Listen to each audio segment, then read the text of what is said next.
Hey there, Drawyah here, and welcome back to Microsoft Flight Simulator. Yes, it's been 12 hours since our last premiere, but I found myself back at Zurich Airport, now heading home to London Luton with easyJet. Flight about an hour and 35 minutes today, so not a long flight by any means. So it's been for a couple of hours in Zurich, and we're down to Rossa.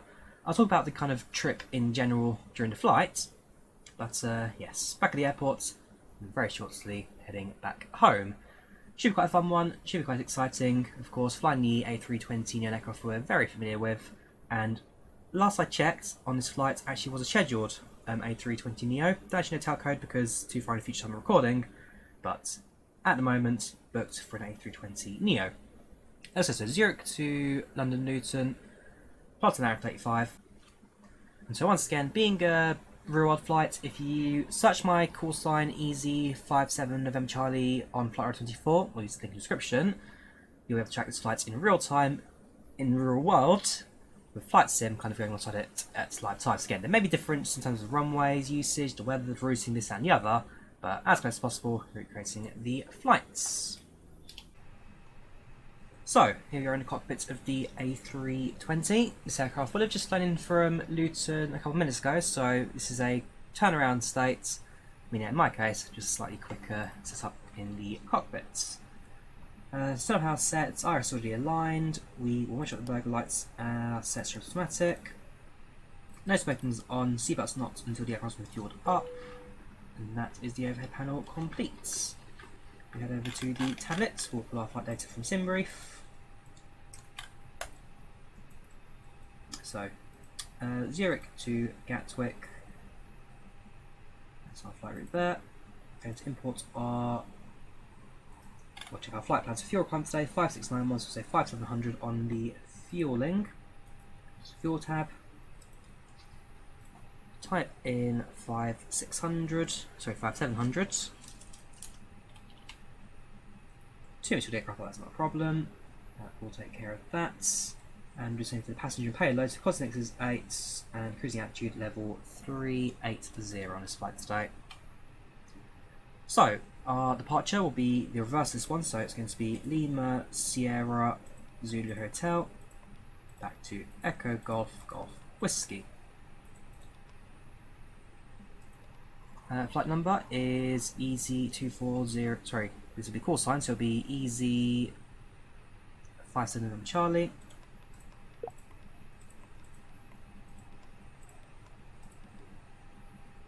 RSD aligned, cost next of 8, and cruising altitude of 380. Next page, we will do our zero fuel weight, which will be 61.4. Our center gravity today is 22.3. Block fuel on board, 5.7. Yeah, over to our flight plan. Before we do that, we do our ATSU AOC, do other requests, and we shall do our weight and balance. So requested from SimBrief, payload today, or passenger charges for passenger on board today. That will be done by zones. Payloads will be done by the aircraft as well. Start the boarding process, head over to the receive messages, view the meter, and print. So I have our weather information on paper in front of us, and everything else done automatically. While we're here, we'll do the same for PACX as well, so menu, start flights from Zurich to Luton, 2048, 38,000, 1 hour and 20 minutes on the clock, with departure and approximately, so it's passing at 35 past. The time right now for the final clock in the cockpit is 5 past, so departing about 29 minutes. A320 Neo, passenger count today of 164.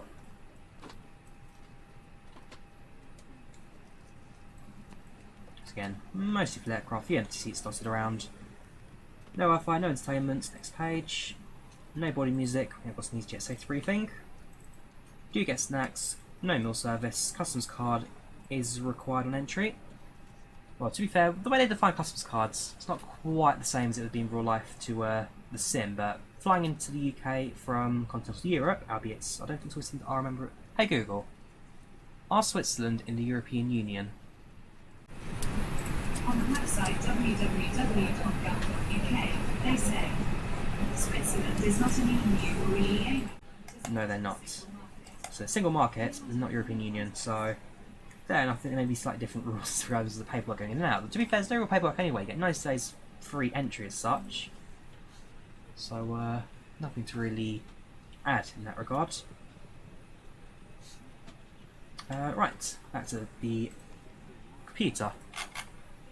To plug our routing now, so our first waypoint is going to be VBits. VBits, you fly directs to Toolbar. Toolbar directs to Romeo Lima Papa.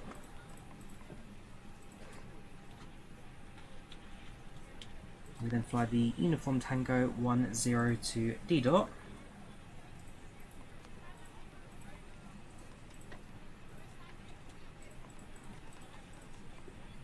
We're bound to pop up. There we go. And it's Uniform Lima 613 to Sovat.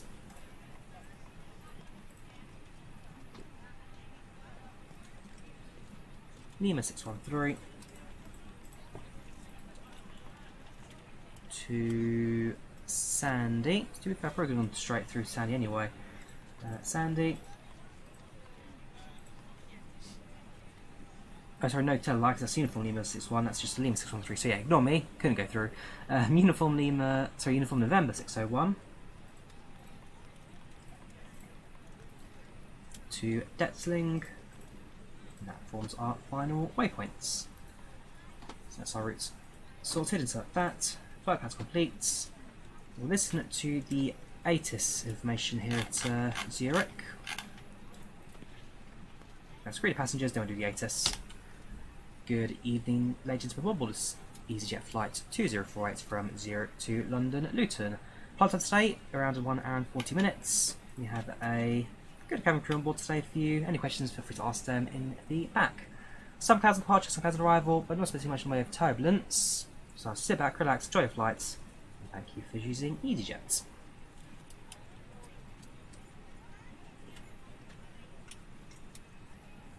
Alright, so that will go through. Let's do the ATIS.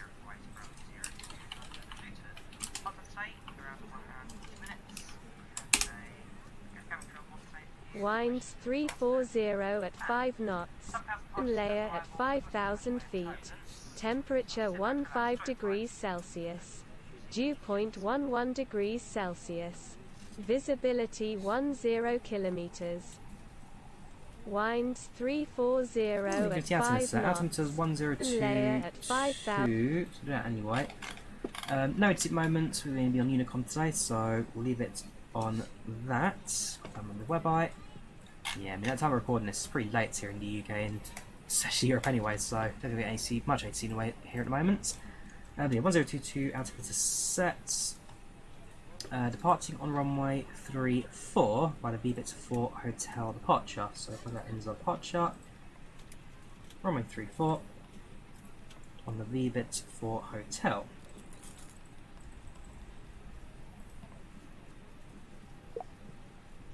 Insert that. And that's flight plan. Check this continuities because there shouldn't be because it all links to our VBits. VBit Torpor, running and Kappa. That's all good. If we now pop open the SimSmart's performance calculator. Going to run an update. And while that loads, let me run over to the performance. There we go. LSFH for the weather. Runway 34. Dry conditions, anti-ice will be off. Takeoff weights going to be 66.9, so say 70. Sorry, 66, 67. Takeoff weights. Center of gravity currently is forward the aircraft. Let's take off. Climb thrust sets. Config 1 flats. Air conditioning will be on and calculate. So, flex tempo 68, V1 rotate on V2, 153, 153, 153. Thrust action at 2388. green dot at 220. So plug all that in, 153, 153, 153. Flaps 1 for takeoff today, flex 768. Transition altitude, grab that from our departure charts. Transition 7,000 feet. Green dots, sorry, the thrust reduction 2388.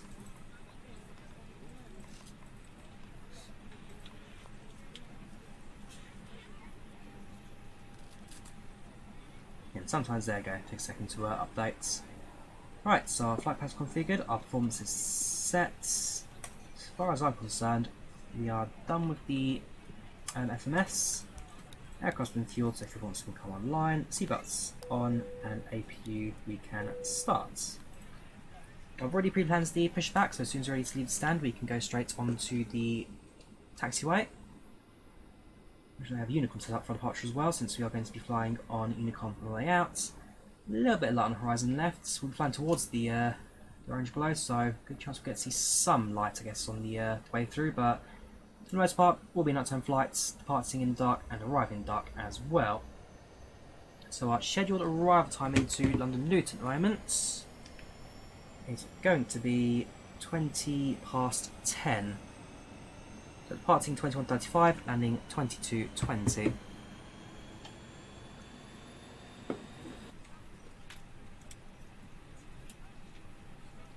The AP to become available, that should come online very shortly as soon as it stabilises. Departing to the north, so nice and simple departure for us as well. That's our TCAS sets to TARA. That stays off for standby for now. Let's do windshield automatic and lock the cockpit door. AP available. Switch on the AP bleed. Give it a few seconds to power through the systems and turn off the power. At this point, we're now just waiting for a few passengers to board. Hopefully, potentially, we can get ourselves airborne in a couple of minutes early. As for my seat on this flight, I actually haven't prepaid for seats. On this occasion, I'm going for random allocation. Like I said, it's going to be middle of the night flights. I don't think we'll get much in the way of actual visibility outside. So I've decided on this occasion not to opt for a paid seat. I'll take the easyJet random allocation. If it's a window seat, it's a window seat. If it's an aisle seat, it's an aisle seat. If it's a middle seat, it's a middle seat. So not every flight I fuss too much about the seat I'm on, but yeah, so not really much to look at outside the window apart from pitch black. So on this occasion, we'll we'll take a step back and just enjoy what we got. I wouldn't mind the window seats. We're ready to go when you are. But it's not a requirement. It's not a requirement of every single flight I do. Right, we are in pre-flights. Passengers are boarded, AP is available, and pushback pretty much imminent. Right, I'll use it also in conference flight today, so I'll set all up for us now. Currently at stand. Let's grab our stand number. Let's say it on the terminal in front of us. There we go, Echo 36. So stand Echo 36. Taxiing to the runway, we'll be using the following. Sorry, on one, that one. Taxi charts, copy taxi airport information. So departing, runway 34, be down here. Pushing back on to Charlie. So Charlie, Echo, cross runway. Continue down Echo, Echo 9. So Charlie, Echo, and holding Echo 9, runway 34. On the VB Hill 4 out of departure, transition altitude at 7,000 feet. When ready, announce, push, and start. Make sure our lighting set up for nighttime flight as well, so turn up the integrated lighting brightness, GFF panels, the glare shields, and the lower pedestal. So a tiny bit of live lighting as well, just for sake of getting some lighting up. Dome lights can now come offline. Ample lighting for us, so that's brighten our display slightly.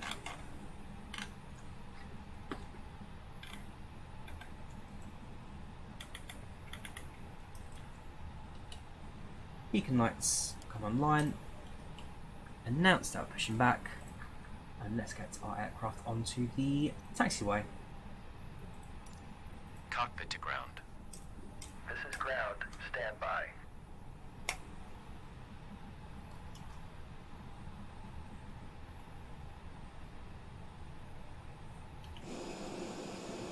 Ladies and gentlemen, and welcome aboard. Our flight time will be roughly 1 hour and 20 minutes. Now that the cabin door is closed, please make sure that all devices are in airplane mode and your large devices Why are playing similar sounds? There we go. Just remind PACX that we're not in the not inside the aircraft anymore. Therefore, announcements should be made. Okay, sir. The bypass pin is installed. All doors and hatches closed and all ground equipment is removed. The parking brakes are set. You may lift. Parking brake set. Lifting the aircraft. Right, nose up.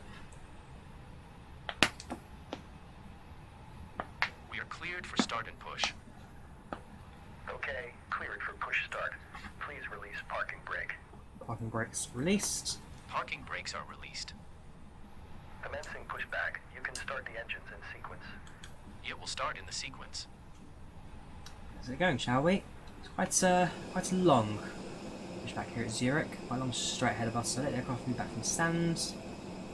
Get ourselves clear of the ground surfaces. And when we're ready, engine 2 start. Ladies and gentlemen, please direct your attention to the screen for an important safety demonstration. Thank you for flying with us. Ladies and gentlemen, we now ask for your attention while we take you through the safety procedures of this aircraft. So what we're doing, we're just monitoring the engines N1 and N2. As soon as the fuel flow starts, there we go, fuel flow increases, exhaust temperature increases. Just make sure that the tick doesn't go into the red zone. If it does, then well, show the engines off. So N2 increases, exhaust heating up, N1 looking stable. Your seatbelt is fastened, adjusted, Also good. and released as shown. It must be fastened when the seatbelt signs are on, and we recommend that you keep it fastened at all times. If the air supply fails, masks will drop from above you. Pull a mask towards you to start the When oxygen. engines come available. Put the mask over your nose and mouth. Hold in place with the strap. Engine 1, we Pull can on now each side start. to adjust. Put on your own mask before Once again, Okay, pushback monitor the completed. N2, Set your parking brake. on water, take the life sets. jacket from under your seat. Put it over your head. Pass the tapes around your waist. Parking brakes set. Click together. Parking brake set. Lowering aircraft. The strap to adjust. Fuel flow should start momentarily. Not inflated inside the aircraft. Ground. You may When disconnect. outside, inflate by Okay, sir. Cleared to There we disconnect. go. Pin has been removed. See you M1 inside. starts to increase, Have a good flight. and the exhaust Only temperature starts to position increase waiting as for well. visual. Thank you and goodbye. We also carry flotation aids Right, for we're children. complete, thank you very much. Your tray table must now be stowed, armrest down, window blinds open, and Do a quick check of seatbelts flight control, starting off with the We wish you elevators, a pleasant flight with easyJet. the ailerons, the rudder, spoilers up, and spoilers down. All looking good, thank you very much. That's down to number 1 position. I must say, the not quite straight on taxiway there, a little bit as an angle, thank you, Ground Crews. Wish I pre-planned it, I'd take go straight line. Oh well, not the end of the world. Right, engines 1, 2 active and stable. Turn off the APU. Taxi lights set. Now it's on new comm. Now we're taxiing around Charlie and Echo. Parking brake released. Taxi the runway, shall we? So knock off the ignition.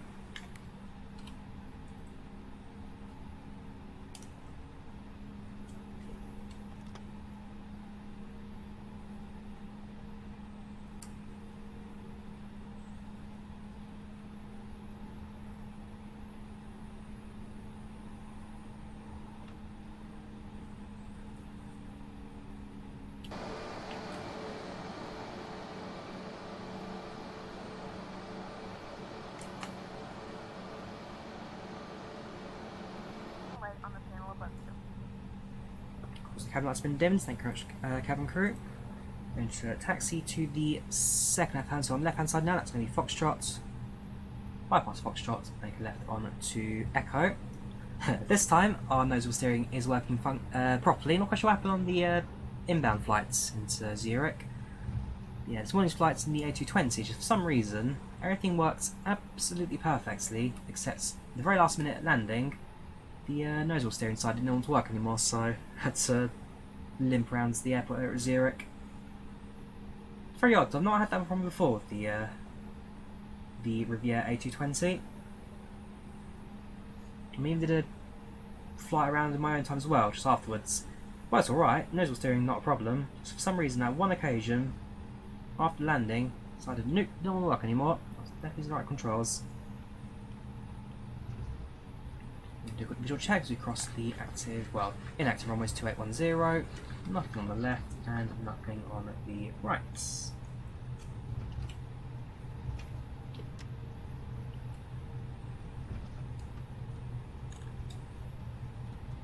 Pre-takeoff checks, max brakes set, signs are active, cabin check. Spoilers armed, and takeoff config test. Takeoff config normal, we are ready to depart. 12 minutes to expected departure, so we are a little bit ahead of schedule at the moment. I wonder how that compares to the real world flights.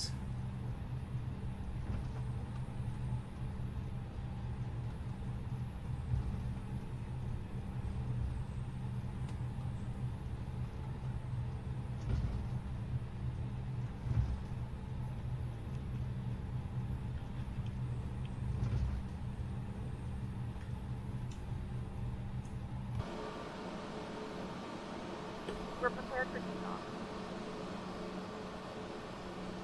Thank you, cabin crew. Again, not much about the external views. I think thanks me a bit of an update to what internal external is in the sim. The only reason it doesn't do an X-plane is made out of the fact that X-plane doesn't actually have definition between internal and external view. I've noticed that with PACX at the moment. I mean, P3D, FSX and Microsoft Flight Sim all have native support for the internal and external sounds based on FSUI PC and the camera views. So I feel like something may have gone a little bit wrong with that setup. It's not the end of the world. I say, it just means we get hit in the answers externally. Just needs a touch up from TFDi at some point. Again, not the end of the world. I'm going to suffer as is it. Right. So, make a right to Echo 9, hold short, quick check the runway, quick check on WebEye, make sure nothing is inbound. We're happy to depart. We are happy to depart.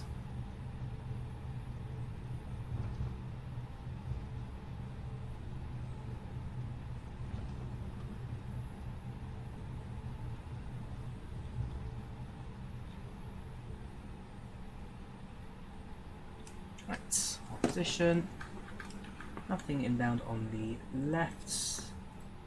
Nothing whereby there's no traffic currently in our immediate area. So announce that we are lining up for taking off. Set the transponder mode to Charlie. Landing lights set.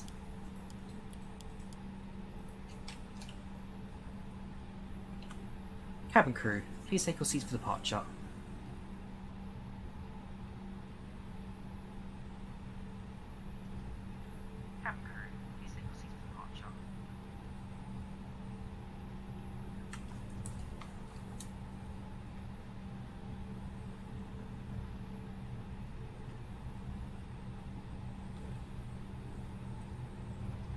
Start the chrono and take off. The engines. 1 and 2 stable.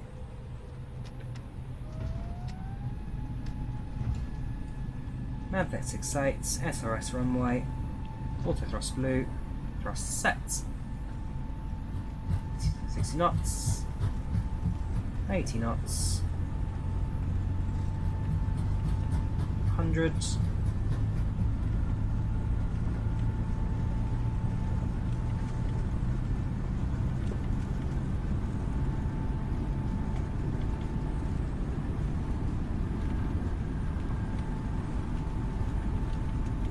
21, rotate.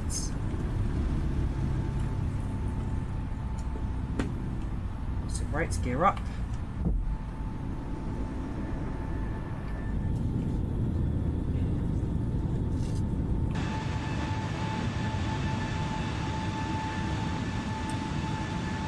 Next stop, London Luton airports. To reduce throttle to climb position. Just find the flight director, reaching around 18 degrees at the moment. At the same time, we'll monitor our speed there because we're not picking up speed, not losing speed necessarily. Just against the flight director at the moment and just move it so slightly. There we go, about 15 degrees. Let the speed back up a little bit. Reset spoilers.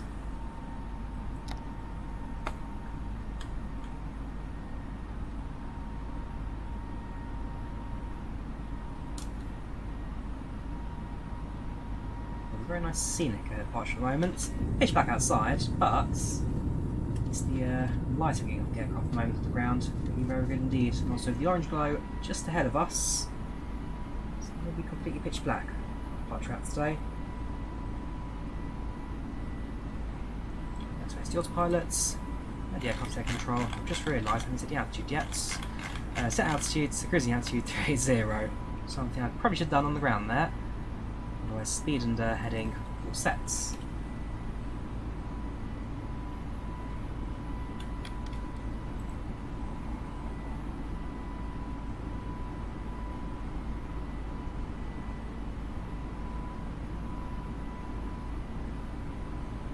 Very shortly, going to pass through 6,000 feet.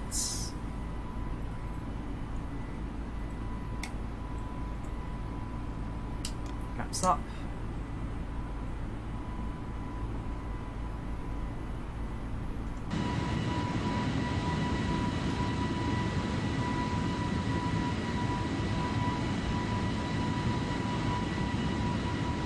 Now see about 5,000 feet, the logo light has switched off automatically. That is Airbus standard. The tail logo light will turn off.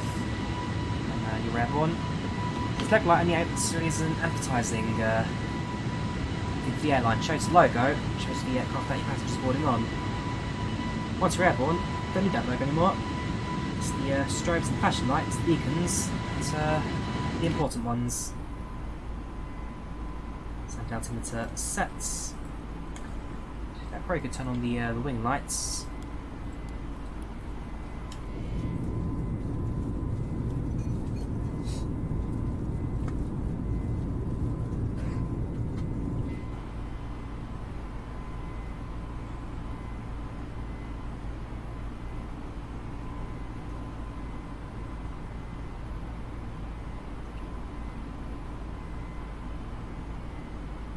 And very shortly, passing through 10,000 feet.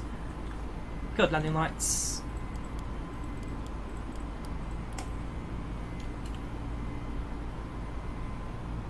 The aircraft navigates the right hand turn coming up. Once you level off at this waypoint here, then start straight level flight. Switch off the speed belt signs. Get passenger food back to the cabin. So we're on the SID, so far so good. Aircraft's performing well, nothing for us to particularly worry about. So yes, between Brago and V-bits, once you level off at the V-bits, once we get to the V-bits, the flight path gets pretty much straight line through to London. Take from there. Flying north of Paris this time, so on the inbound flight through south of Paris, I made a right. This time, by north of Paris, and cut across and around London. Yes. Not bad. It's P3D, that's not bad. Also, P30 effects ground scenery, not quite the same effects you used to have these days. Microsoft Flight Sim completely changed all of that. That's how he expects us to see Flight Sim what it looks like. Which, fair enough, it's been quite an adventure on MSFS. Scenery really is stunning. And it gets better with every update. So in 10 years' time we get to a more definitive version of Flight Sim when it gets to the end of its production life. It'll be interesting to kind of compare it then to how it is now, because don't forget, Sobo and Microsoft have both committed 10 years to Microsoft Flight Simulator, so we've got at least 10 years of updates on the way. And we'll see how it all looks when we get to the very end.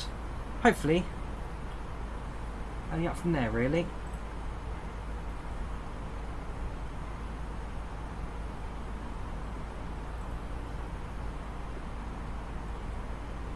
Got a few screenshots up onto Volanta's way, so we take some screenshots of that. To be fair, this is its own. I'll be worth a screenshot as well, because it is absolutely stunning night lighting in the sim. It's very dark. A lot of people complain it may be too dark at some points, but I mean that's the whole point of a night flight, really. It's dark, especially when you're at high altitude. There's no real light coming from the ground apart from individual lights themselves. So they're going to shine to the heights of 30,000 feet. So it's dark, but you really get that mood, that temperature in flight sim that really it's a joy to fly. It really is a joy to fly in.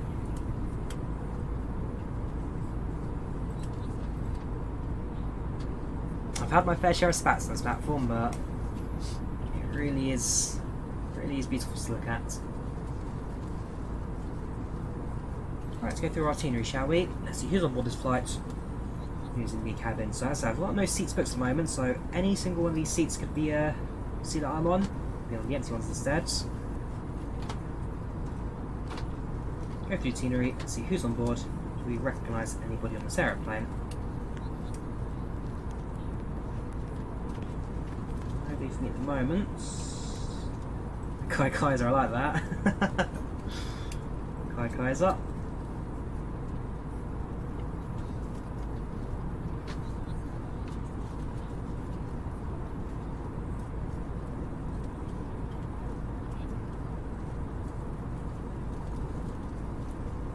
Byron Reed, not quite Jared Reed, but Byron on board our flight today. Nobody that I personally recognise on board today. I always spots anyone in the chat gives a shout. I mean, it's a premiere, so I won't be able to answer it, I'm afraid. But you never know. Maybe someone on the stream side of things will be able to recognise somebody on board the flight today.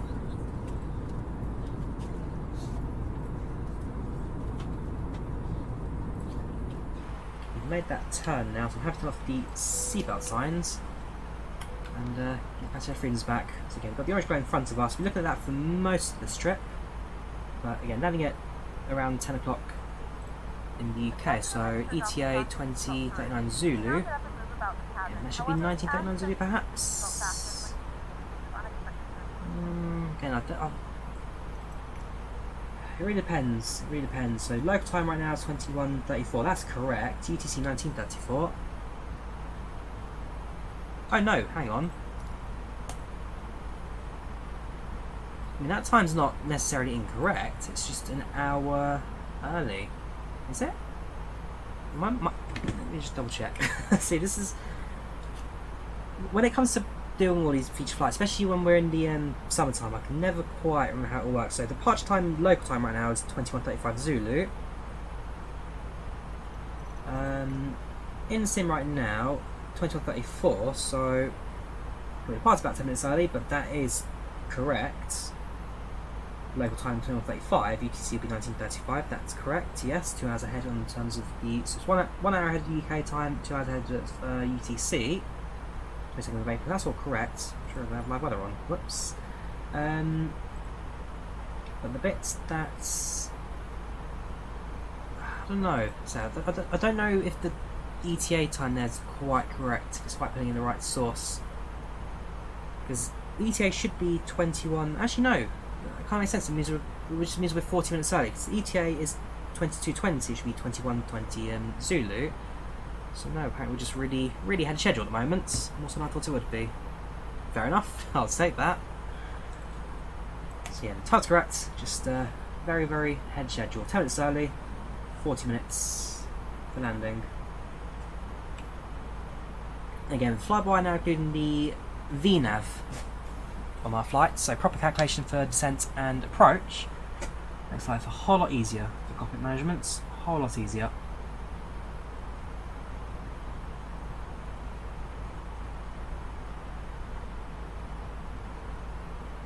just past level 250, 25,000 feet. 13,000 to go. 13 more flight levels until we reach our cruising altitude.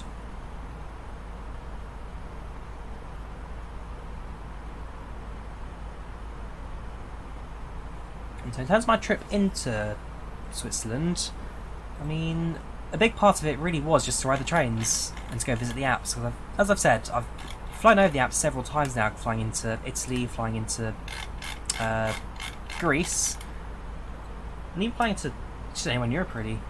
Like the Alps, I've seen it plenty of times from the sky. I've never actually been down in person to the Alps and actually looked them up close. So it's something I've always wanted to do.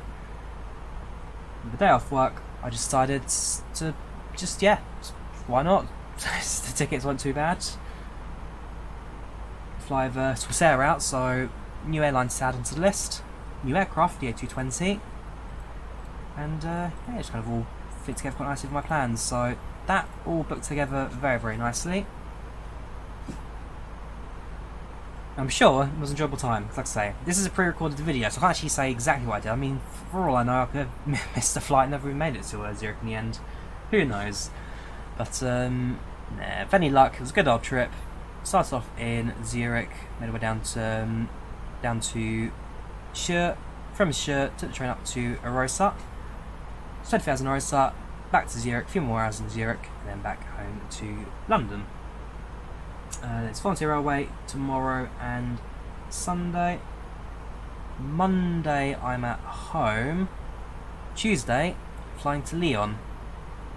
Wednesday flying to Gembazazis with a connection onto Tunis. Spend a few days in Tunisia, and then on Saturday flying back to London Gatwick. So I've got a few more flights ahead of the next couple of weeks. Then in mid-May, I'm off to Poland for 2 nights. See some family out there. I'm with my grandparents a couple of years now, so mid-May off to Poland. And then at the time of this stream, it was the time of recording this premiere, probably only, well, if I get my annual leave all sorted out, then tomorrow, booking flights to Finland. I see my old friend out in Tampere this time, so fly to Helsinki, because I don't think I'd get, well, Ryanair do direct flights from London to Tampere now, but not on a Friday, only on Saturday, so that doesn't work out for me. Also, it's Saturday like midnight, so definitely too late for me. Yeah, so put that all out soon. Hopefully, like I say, we'll return back to Finland. Haven't been there since 2020. Actually, New Year 2020 I went there, so flew out in 2019, spent 2 weeks, and then flew back in 2020. So it's 2.5 years now since I've seen my friends out there. It's been nice to make a return. Nice to see them again after a couple of years. So one of them's married now, so that's a big update in their life. Yeah, it should be grand. Should be grand. I mean, for those who've watched my channel for years, you'll know that Finland's a country that I absolutely adore. So yeah, it should prove a good trip. Starting in Tampere, spent a few days there, and head down to Volanta. Spent about 4 nights in Volanta, and then back to London, presumably by Helsinki again, because again, no direct flights to Volanta and London. Although, the other option I've got at the moment, which I'm looking at, is on Friday, can I get an early connection flight into Tampere from Helsinki, or maybe Air Baltic as well. I mean, fair enough, Air Baltic's A220, but I think the Riga flight connection, that's also like a midnight one anyway, so I don't particularly want to waste a day, if you know what I mean. I want to go there with my friends. It's going to be a 6-day trip, so not as long as I normally go out for, which is 7, 8, 9 days. But yeah, it's a case of getting that all worked around my shift, like my calendar shift roster. So it's not the end of the world. Just need to get everything all planned out and booked up for that soon. Passing level 320, 32,000 feet. Now approaching the Toolbar waypoints. And coming up, Romeo Lima Papa. If I grab the charts of that. RLP is Rollerman Pont. Rollerman-Pont, Romeo Lima Papa. We have us crossed into France now, so we're no longer flying over Switzerland. We are flying over France. Nearest town for us is Montbéliard. So as flight progresses, part of Switzerland, stay the way out. Now heading over French land, North Paris into Volanta, cross into Folkestone, Folkestone over Ashford, Ashford to Maidstone Detzling, Detzling north through Lothar and Abbott, avoid Santa traffic, high altitude, and then straight into Luton. Expecting runway expecting runway 25 at Luton today, so that is a good approach for us. Yeah, so runway 2526, I think that, yeah, I think this is the old data on the Volanta side of things, but yeah, runway 26, so that would be a straight line approach in from Abbott. That would be the, well, Detzling to Alpha approach. So final waypoint is Detzling, and that is the Detzling approach. And I say the reason we're avoiding Stansted there because I believe Stansted used the last I checked was the Abbott's one Charlie they used for the runway 22 side. So make sure we've got some separation with traffic on that side of things, and then yeah, should be good to go. Just realised there's actually traffic in front of us at the moment as well. 2,000 feet below us, but actually very close. I say very close, about 40 miles ahead of us. But let's see, who is it? Who is in front of us? Crossing paths with Turkish for Quebec apparently. Lyon to our house. So I won't actually see them, but I don't know, just see them crossing paths with our aircraft just in front of us. I don't think we'd cross anyone today, but it's always a nice little spot there. Don't think we get any flashing lights. We might just have some blood radius in the sim. Yeah, nothing much to look at, but keep our eyes open, never know.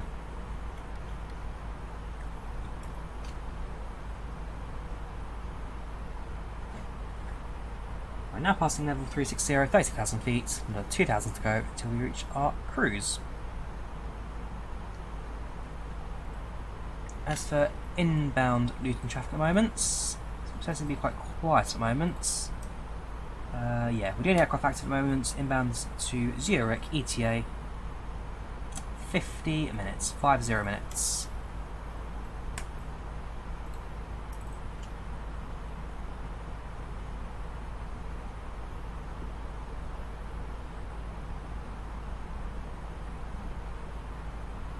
Now for 18 minutes. This we're over an hour and 10. As for the progress, yeah, 2032 UTC. So actually that is pretty much the same as what the expected crow fly goes as well. So 2032 UTC, 2033 expected Zulu. Yes, that is pretty much bang on. 48 minutes. Arrival 48 minutes. It's only a quick flight to Zurich, actually, I must say. It's supposed to be a bit longer, but nope. Quite a close destination. Then again, on the inbound flight from London on the A320, looking at my upcoming flights, I'm actually quite surprised that the duration from London to Rzeszów, which I go to in Poland, is pretty similar to London to Tunis. Similar duration, an hour and 40 minutes airtime, about 2 hours 10-20 scheduled.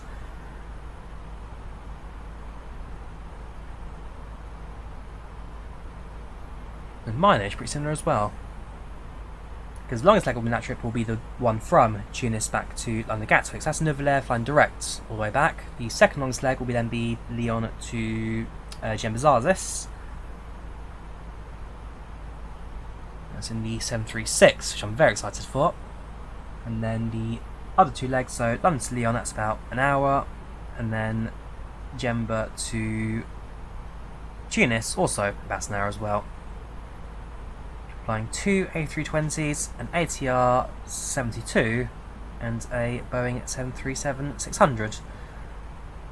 The Poland flight, so flying outbound on a Lauda operated Ryanair flight, so outbound on A320 and then return back to Luton from Rzeszów in 737. And then as for the Finland flights, like I said, I'm still quite... I'm looking at the bookings, I'm looking at the options, but that's a little bit all over the place, because again, I'm not quite sure which type of aircraft I'm going to go on, which company, which, I mean, fair enough, that route's less now, that route's less so picking the fun option for the aircraft, more so, what time do I get there, and how much does it cost? There used to be a British Airways code share Finnair that operated a couple of flights in BA metal from Heathrow to Helsinki. I mean, I fly British Airways quite a lot, so I can get some good pricing on British Airways tickets, but that's no longer a thing, and I don't know. I'll have to check my BA accounts. Do I get access to One World fares, or is it just, well, so I pay normal fares, but I fly British Airways often enough. I do get discounts and stuff every so often from them. I don't think they apply to One World. It's just British Airways themselves, so I have to weasel my way around that. Alright, snacks now for the cabin. Nothing complimentary, I'm afraid, on easyJet. So going to be paid for. Speaking of which, have easyJet reintroduced the model aircrafts? Because when I went in 2020 to Inverness, they did have model aircraft on board. The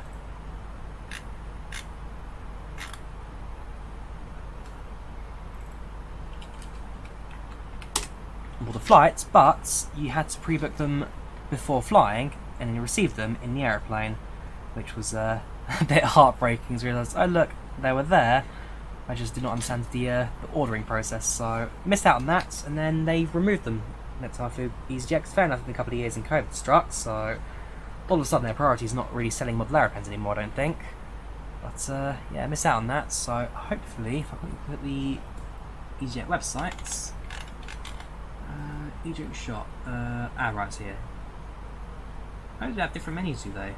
Let's see what the others have. So shop. I imagine they're going to be too different. You never know.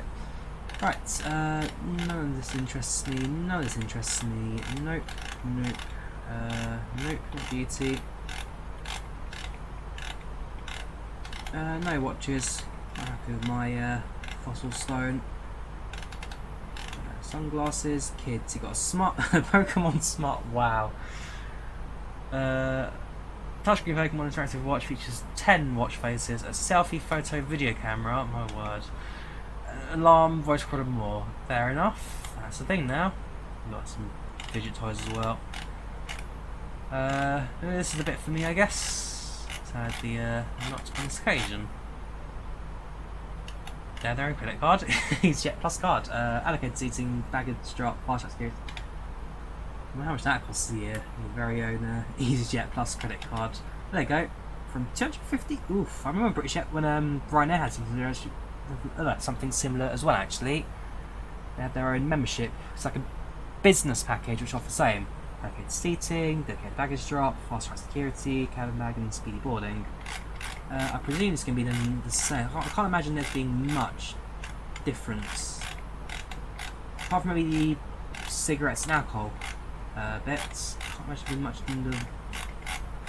Oh, this is...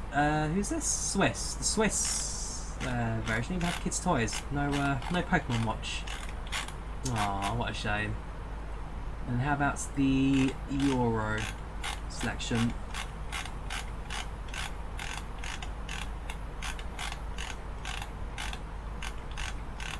No alcohol in this, look. No alcohol, no cigarettes, no kids bits.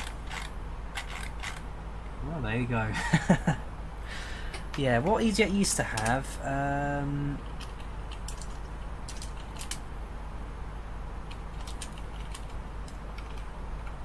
trying to get a picture of it. There you go. 2 models, come in a box. It was like 15-16 quids. One's a Neo, one's a CEO. You get 2 models for the same pack. So yeah, they used to have that on their aircrafts. Sadly, not anymore. So if I ever spot it in the menu again, I absolutely will pick them up. There you go, limited edition model twin pack. If I see him again, I'll be sure to pick him up. Sad at the moment, not looking likely. Bought the Ryanair one, on board a Ryanair aircraft. Bought the Lauda one, on board a Lauda aircraft. Bought the Jet 2, I bought two Jet 2 models on board Jet 2 Airlines. I bought a KLM model at Amsterdam Schiphol Airport after flying with KLM. I think that's really about it in terms of airline models that I've got having flown them. I've got a Bristol Islander that a mate of mine gifted to me, having flown the Islander a couple of times. I've got British Airways models up there as well. There are no British Airways 320s. I've got a BA 737-200. I've got a Concorde Airfix kit which needs to build at some point. I bought it, I haven't actually built it. I've got a few others. I've got an MD-80 needs to paint at some point. It's Japan Airlines, that one comes with decal wise. So I've got a few models in my collection. A couple of them actually bought on the aeroplane or having just been on the aeroplane. And that's my thing, I guess. Whenever I'm flying, I'm always looking around at the magazine. If they have buy on board models, then pick up the models themselves.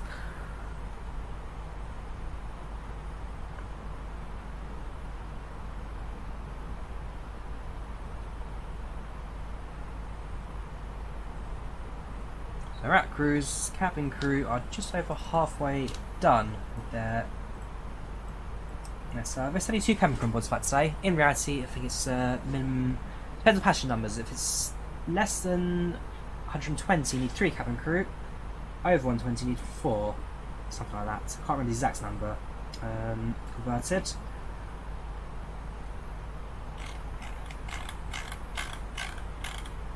Yeah, somewhere on board this flights. That'd be me. Happy Drawyah. Fly back to UK. Getting ready for a weekend of trains. Getting ready for a week out in Tunisia. So very excited for that trip. Never been out of Europe before, but very first time out of the continents. So a lot to live up for. One idea of what I need to do. So I need to get a SIM card when I arrive at Tunis. Probably not Jerba. I'll try and see if I can get myself some Wi-Fi at Jerba. But yeah, get to Tunis and get myself a SIM card. I need to figure out what I'm going to do in regards to cash, because fair enough, I'm sure most purchases I can do with card payments without too many problems, but I'm going to take the bus, I need cash. I'm going to take a taxi, that will be cash. If I'm going to take a train perhaps as well, I may need cash for that as well. So yeah, there's a few things I need to make sure I've got cash available for. Also how much cash I need, also its conversion rate, so we'll see how that all goes. Also street food, I'm going to try street food, it will be cash.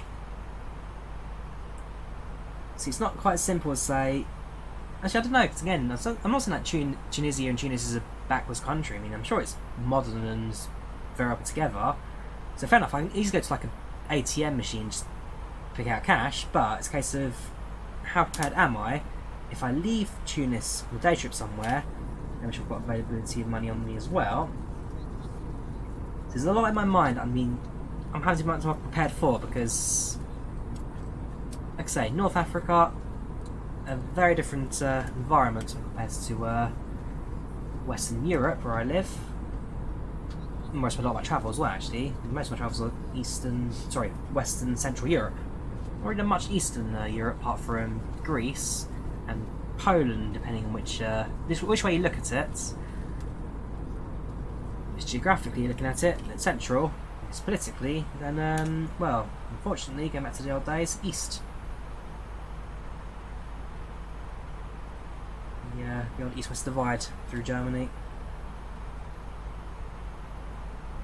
Yeah, for me it's okay to make sure I've got everything prepared in terms of banking, connectivity with my SIM card. I'll bring my spare phone just in case also. I'll have my main phone set to normal, my spare phone acts like a hub for the other phone. We'll see. Speaking of which, actually, I need to also just ask someone at work, also works on the phone, so does all the stuff. Does it have roaming? If so, I actually use my work phone as a hub and send stuff, a bit of hassle on that as well. I'll see.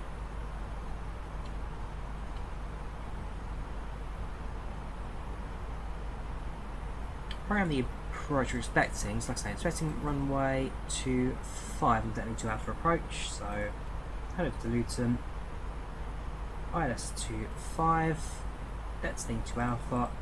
Hopefully the ILS actually work. Being visible on the FS is a good sign. I remember when Luton first released back in 2000, I was actually missing the ILS mode. I had to hand fly off into the approaches. Alex got them. That was good to see. So Sandy to Detzling. Detzling to Loffo. Loffo to Abbott. Sharp left hand turn, but gets us the runway at Luton Airport. So let that do that on the LNAV. And then capture the localizer.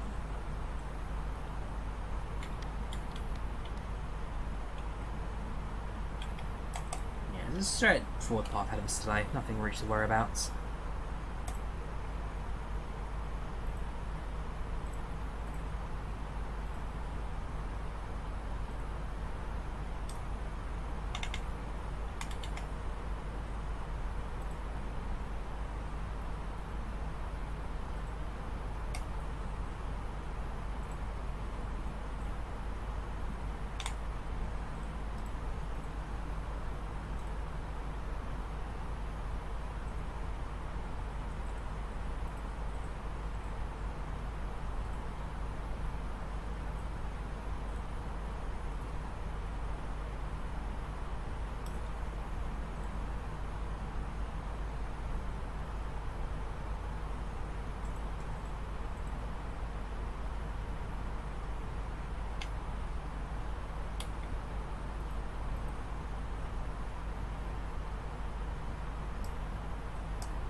I will say as well, the orange on the horizon has lost all I thought it would do.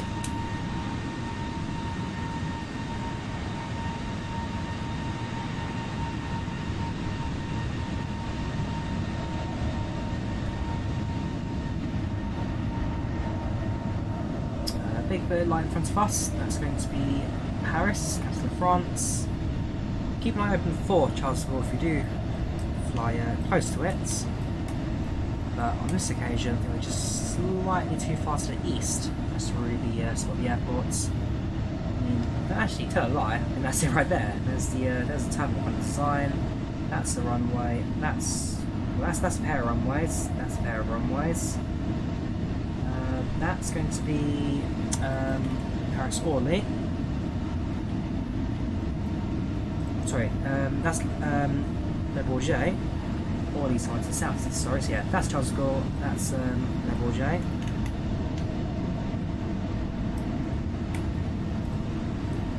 Yeah, not really visible as you normally get it. At least when we fly north-south in Europe, quite as close as we normally get.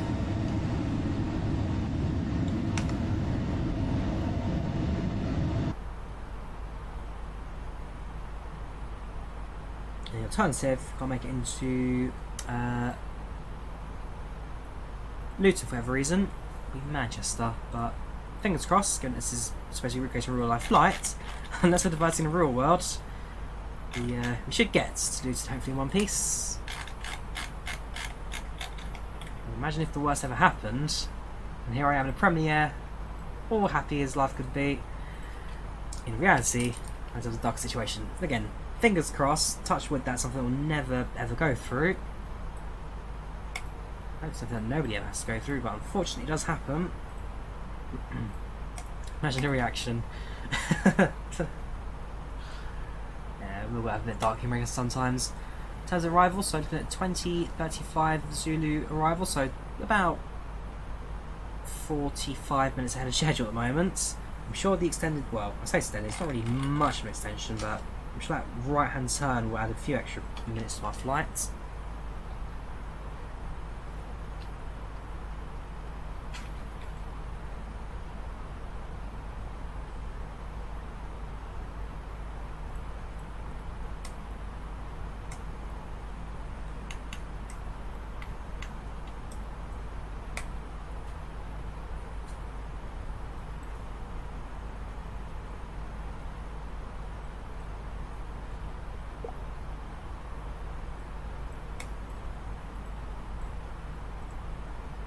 On the Unicom, there's SS172 pushing back. Hopefully they're simulating VNE conditions, because they don't get very far in the current scheme of things of lighting.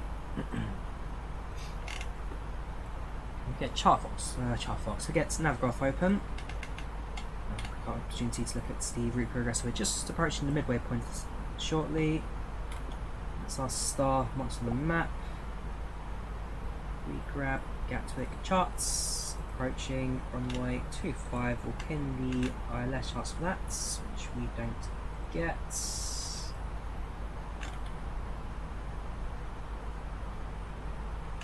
Really? There you go, sorry, non-directional beacon ILS approach. There you go. You get an NDB ILS approach, that's fine. We'll pin that, and we'll pin the Detzling Logan stars. So coming from the south, Detzling by north, avoiding London as a whole, so London City, London Heathrow and Gatwick, and Biggin Hill. By north, from Abbott, hold if required, exit hold, and a straight line path into Luton. And also grab taxi charts, once from the ground, so that would be, that's one. So 925, exit either hotel or Bravo, then stand, apron B. Probably, I don't know, we'll park East April. Let's see what the last Ruwad flight did at time recording. So it's EasyY, no, U2 2048.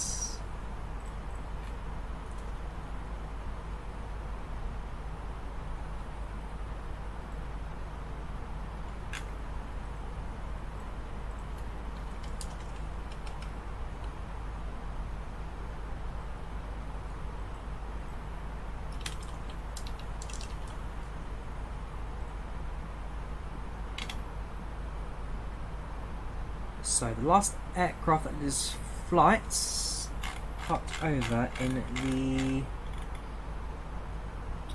yeah, just to north of east. Okay, fair enough, we'll go this stand then. So if I go to the runway, it's fine, but vacates. Continue down.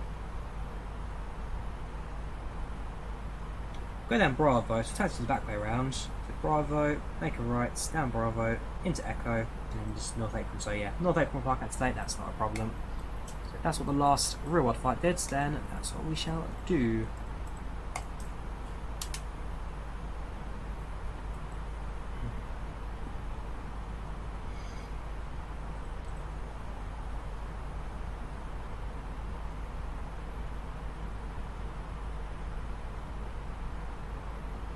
And hopefully too, the weather held up as well for me on this trip as well. I'm looking at the forecasts the last couple of days. We've had everything from low visibility cloud and rain to the most recent check I had. I'd say things were snowing, so temperature down to about 1 degree centigrades.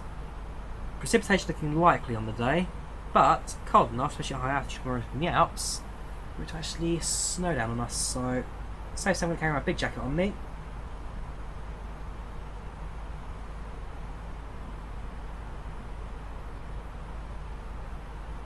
Hopefully the visibility won't be so bad and I actually get to see up and down the valleys and mountains. But then again, being up in the Alps and snowing, I'm sure there are worse places to be at the moment.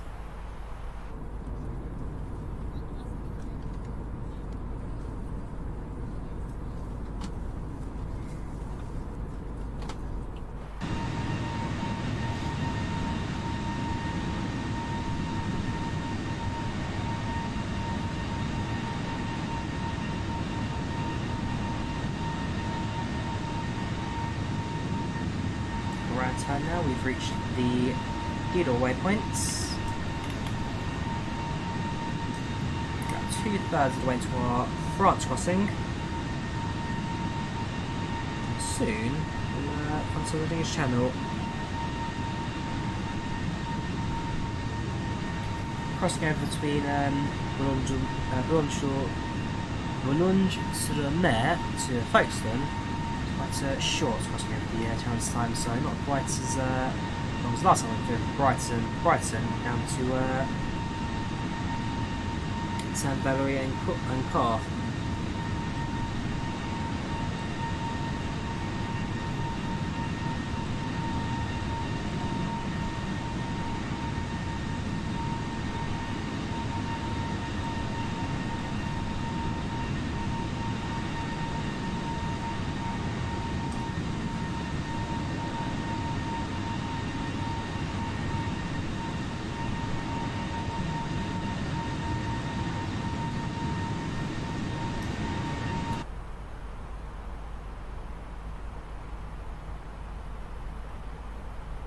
Percent indicator, about 100 miles ahead of us now.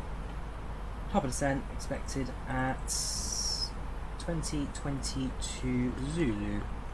Right now it's 2007, so yeah, we're looking at about 15 minutes now to descent. 15 minutes. We'll start our descent. We intersect the glide slope runway 25 at 3,000 feet. So set it at 3,000 the altitude. Being there should just manage the aircraft all the way down to the insets points. Worst case scenario, if it gets a little bit off, then we can always set the vertical speed manually, but I'm not expecting too much in the way of error at the moment. The FlyByWire aircraft is very, very good at what it does, so it should, in theory, just bring us down without any problems.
Another thing with all these trips I'm doing at the moment, now that the school Easter breaks are over, all of a sudden, everything's gone really, really cheap. So I guess one of the benefits of, I guess I've been depending on the school calendar myself. I'm self-travelling at times of year where prices aren't so bad. And so I'm travelling now, the Friday after school holidays have ended. Next week, midweek throughout Tunisia. Schools are active. We go to Poland at the start of May, which is mid-May. That's about a week before the school bank holiday starts. Then I go to, well, when I'm planning Finland at the moment, so I'm planning the 1st to the 6th of July, and that is about a week before the school summer holiday starts. So again, benefits of not depending on school breaks is that you get to plan your trips around when you really want to. But I think the Finland trip, Finnish schools would have already finished by then if they finished a bit early at the UK, so that one's a little more expensive than normal, but it's not terribly outpriced. I mean, if I take a look at Kayak, for example, on a flight from London to, so I'm going to start off with Tampere, because that's, I guess, the number one. It should be multi-city, because I'm going to go into Tampere.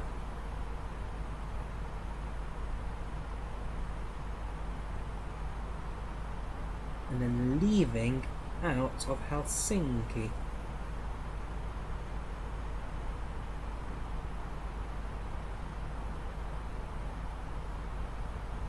Also, I could look at Turku, because Turku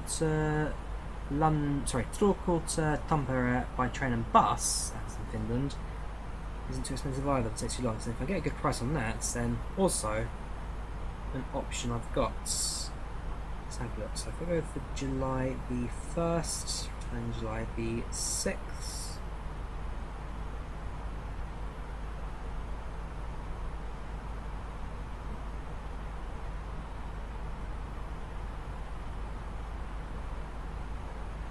Yeah, and the arrival times are not great. Actually, Scandinavian Airlines. I guess we're there for about 4 PM. It's an option. I'm not taking KLM back for Amsterdam.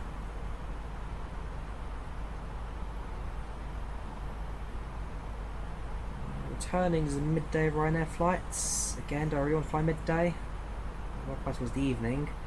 So yeah, if I flew Air Baltic, I'd be making transfer at Riga. I wouldn't get to Tampere until midnight on the Saturday. That's a no-go zone. I was actually thinking, where the Scandinavian ones go? There's Scandinavian flights. I fly from London to Oslo, and it's a 4-hour stopover in Oslo. And then there's an Air Baltic operates Oslo to Tampere, really? And SAS Connect will be flying out on an A320 from London to Oslo. But if I can catch a good connection on the 2 o'clock, see that's an option that I'm now aware of. If I get a connection time at Oslo, don't necessarily have to fly or book direct to Scandinavia. Let's have a look.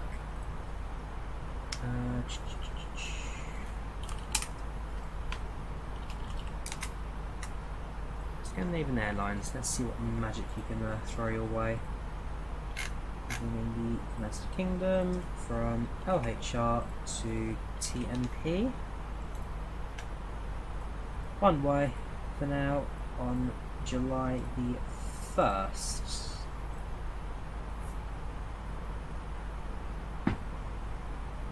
See, that's not bad. Actually, I'm quite surprised. See that? A320 connects from London to Oslo, that's fine. Well, it's an A220, so I'll be on one of those, I guess, but an Air Baltic flight direct to Tampere, because then my friend, she finishes work at whatever time, and we'll take the bus to Tampere in the evening. Actually, what's going on? 150 quid, so if I get a cheaper price, that's fine. Sell. We'll do that. Let's open another tab as well. Because I'm sure I can get a Ryanair flights to Oslo as well for IPS. Go away. So that flight on its own, 117. Yeah, that's the costly one. That's Scandinavia. If I booked direct with Air Baltic, LHR to TMP. Oh, sorry. OSL to Tampere. That's fine. Go away. Select your dates.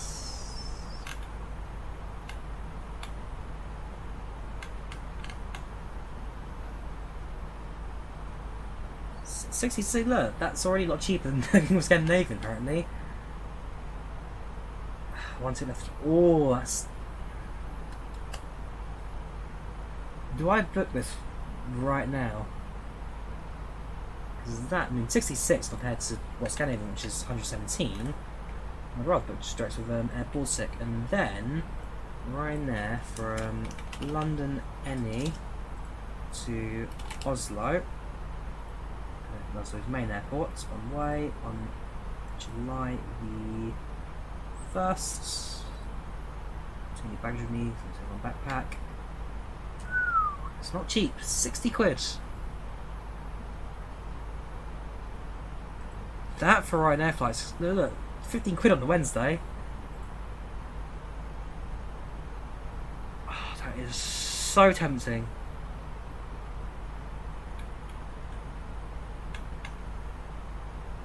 When I finish this video, I think I might actually just book that flight straight away. And if I can get myself a cheap connection,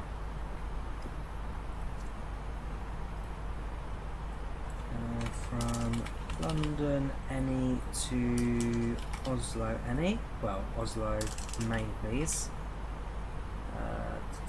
Sandefjord, is it Sandefjord main airports? Oslo, seems so. One way on the 1st of July, yellow for average pricing. I need to be there before 2 o'clock, preferably around 12ish. British Airways 63, cheaper than Ryanair price already. 60 Scandinavian.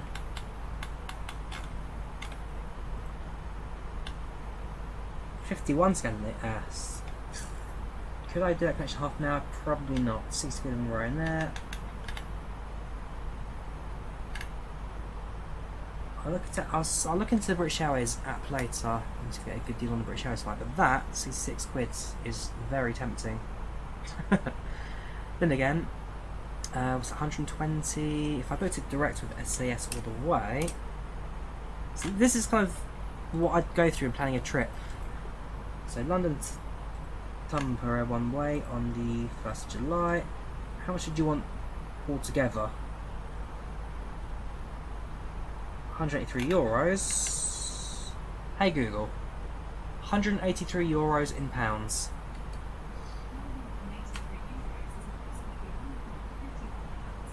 £150. So I'm saving 30 quid by booking them separately. And I guess I need to also just check the maps. I know the airport itself is actually quite a while away from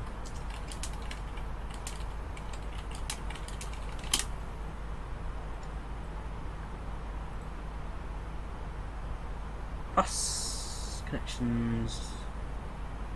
Is that it? If I was to depart at 5 PM on the 1st of July,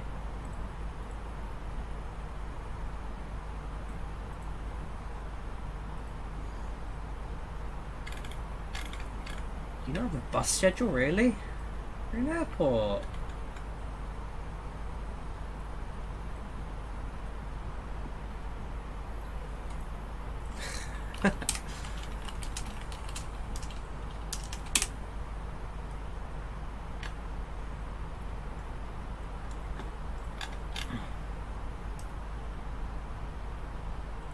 There we go, digital timetable, thank you very much. So the bus. So length of time has finished for airports.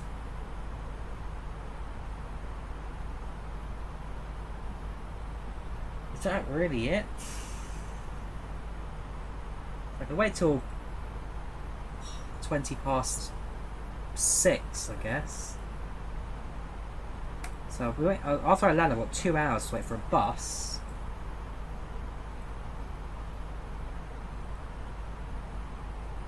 It's 4 in the morning. There's no bus that serves that stop. I must admit, I'm actually a little bit disappointed there's no connection to this airport. But again, we have connections specifically for flights that arrive. Looking at city centre. We'll see. So a bit of plan to do tonight. But that direct Tampere flight actually looks very, very good for me if I can get a good connection for it, which British Airways, there is a morning flight that I can probably get a good price on. Again, if I go by Helsinki, probably cheaper Helsinki to be fair, but how much? I'm going to hit that top percent shortly now.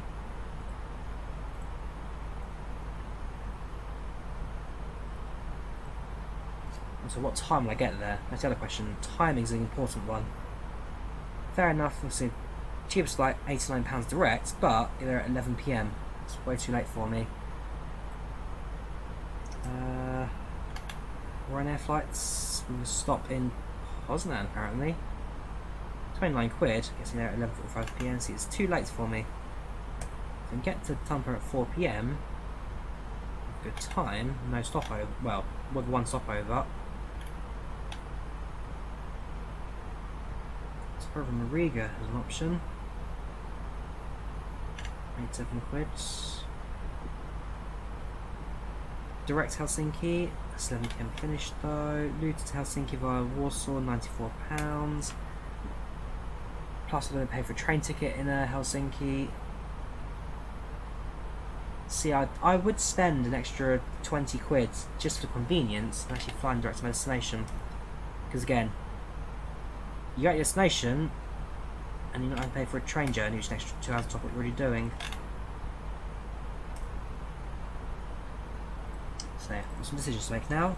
But the biggest decision right now is what percents. Let's set altitude to 3000.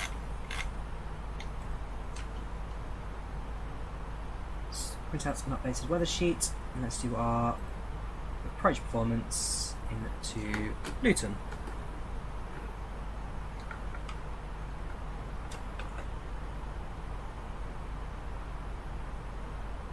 There you go. So, a premiere on board of Royal Flights with little insights to what I go through when planning real-world flights. I could probably do a job as a scheduler, to be fair, just planning trips for corporate clients. I'm pretty really good at it, to be fair. I really enjoy. That's another thing. Another part of why I travel a lot is I just really enjoy planning trips. They fall together like that so nicely. Right, so performance, next phase. QNH is 1024.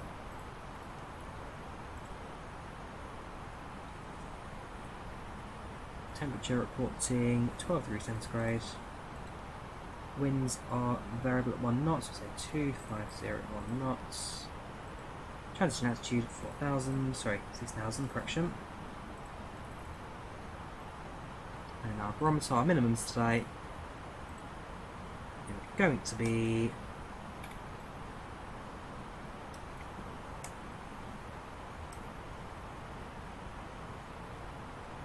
$608.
Yeah, I'm just sorry. I'm just in the process of actually booking the flight now because the pricing is just too good.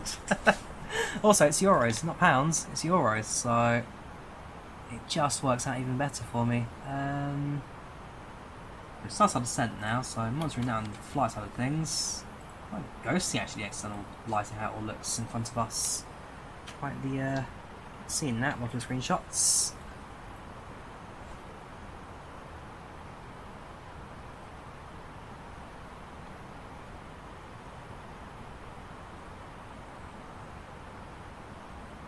She's starting from 3.99. Get row 3 or row 2. We'll go for row 3 because it's a euro cheaper. And also, I don't think the site would be super heavily booked.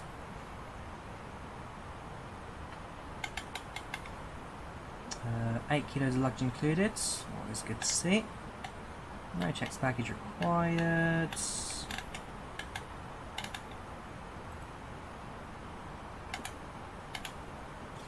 Transfer. Got a Monzo. I think it'll be easier to put a Monzo than a Santander.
Right.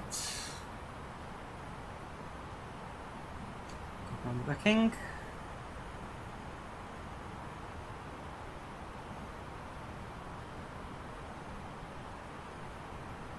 I'm flying straight to Toolbar. I did not think I'd be doing that anytime soon.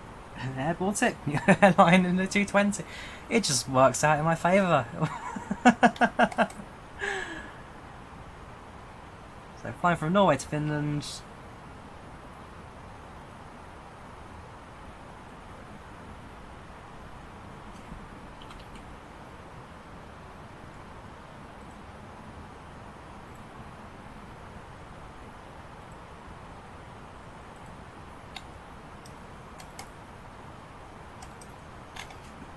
Just confirming I've got the right date. Should be the 1st of July.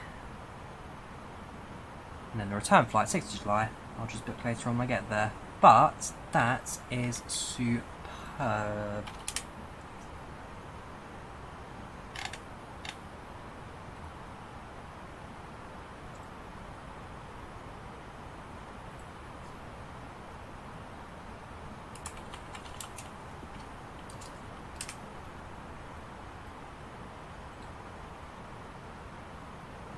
Let's have it open to get confirmation bookings later. Cool, there you go. That's one extra confirmed. I'm actually quite surprised that worked out so well. How are we doing for flights now that we're actually flying? Well, should be focused on flying right now. It's across the channel, we're over the UK now, and we are just to the west of, just to east of London. There's London City airports. There's London Heathrow airports. There is Gatwick airports.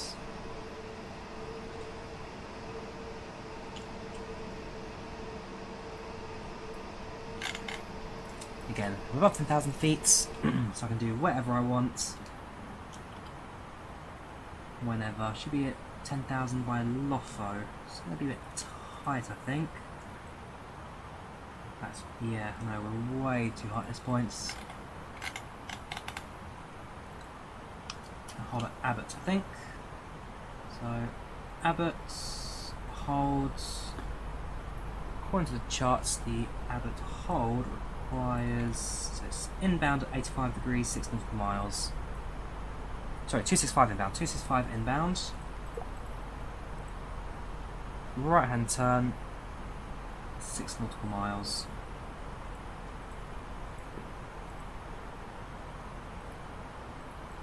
Okay, that's fine, is that then?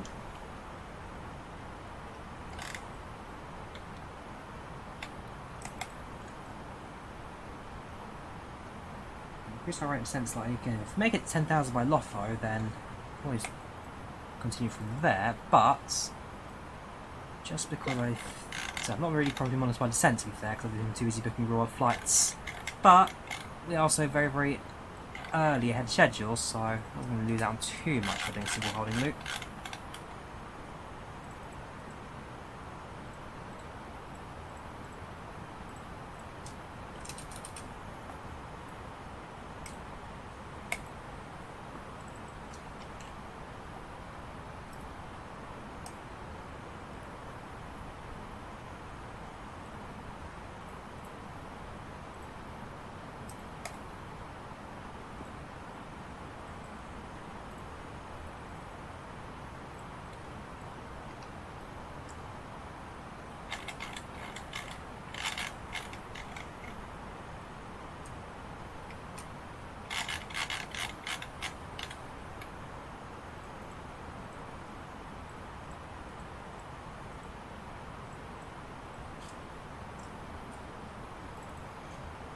Passing through 16,000. And lights, sorry, seatbelt signs now come on again.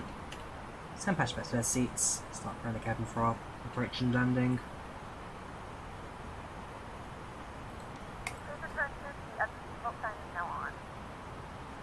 So by Abbott, we should be down to 8,000. We are definitely not going to make 8,000 at that point.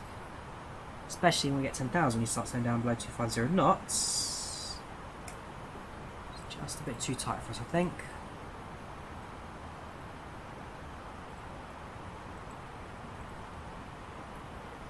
You gotta remember that we're not sort of perfect in the 320 yet, still very much in development to have the access. But as time goes on, it will get better. It will only get better from that.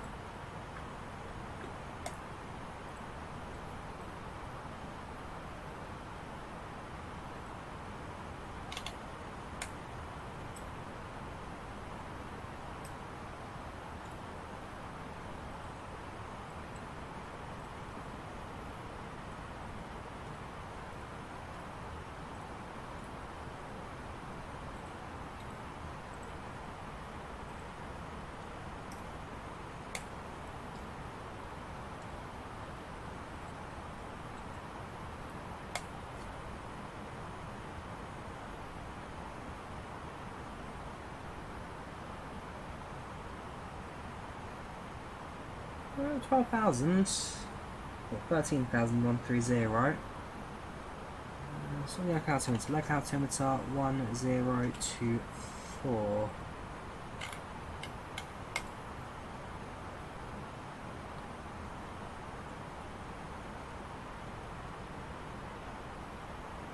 So we'll do one holding loop of Abbott's.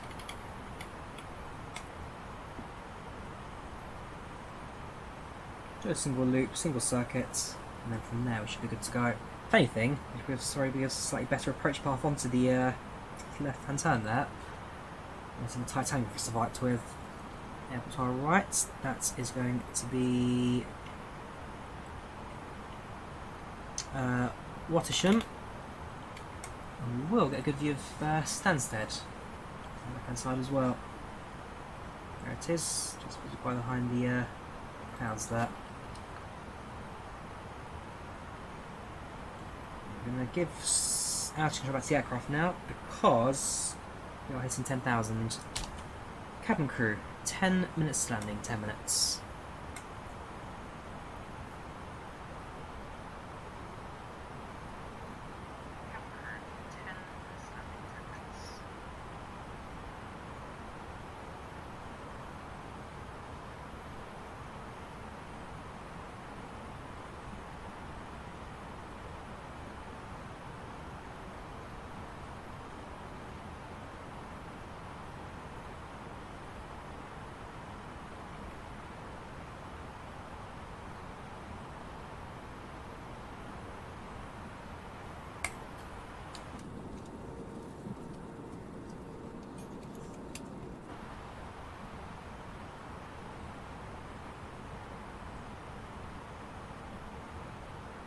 Reducing speeds. Just back across 10,000, so I'm going to land lights now.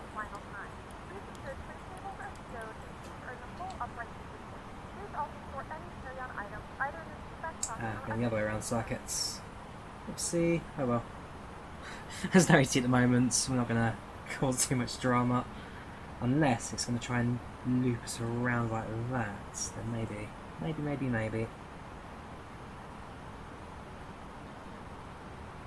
As long as we're back at Abbott by 8,000 feet, we are golden. Landing system on and on. Just to find out the course and frequency of inputs correctly. Navigation. So frequency is 10915. Course 254. India. Yeah, India Lima Juliet is the identifier code. Perfect.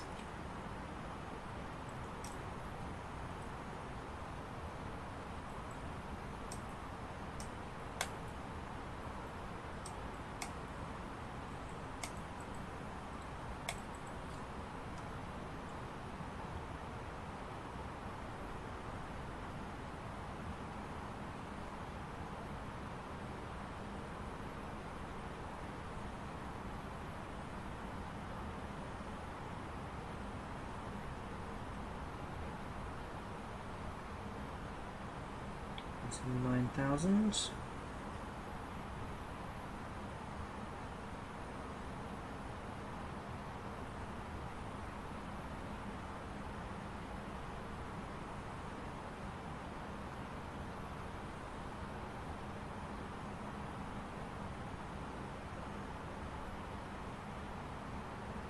There we go, 8,000, so I'm happy with that.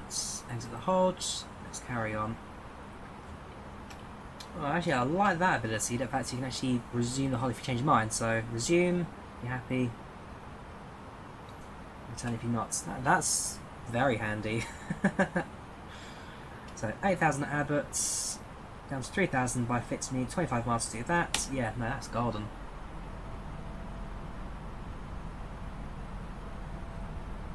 FlyByWire have done a fan-flippin-tastic job on this aeroplane.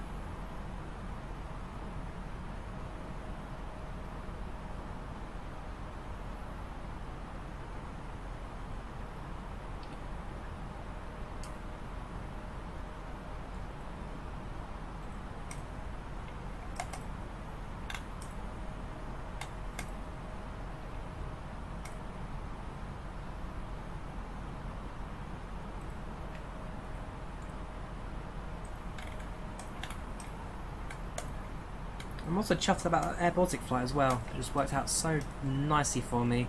Of course, it's an A320, so I'm back in one of those again. But like I say, it's mainly just the destination, the price I got it for. I mean, so there was one fare available left that price.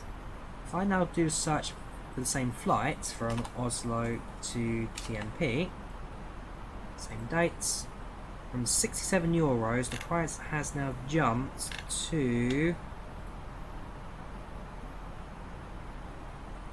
€76. So they go up. So yeah, one ticket available. They do. So yeah, they jump it up about €10 each time. So it's not terrible, I guess. It's a stopover in Oslo. I can do a stopover. That's fine. That's one of the. Let's also go to. Down my land, I think. Just more time to focus on the approach. I'm below 10,000 now, so I'll focus, Drawyah, to focus. Editing the hold.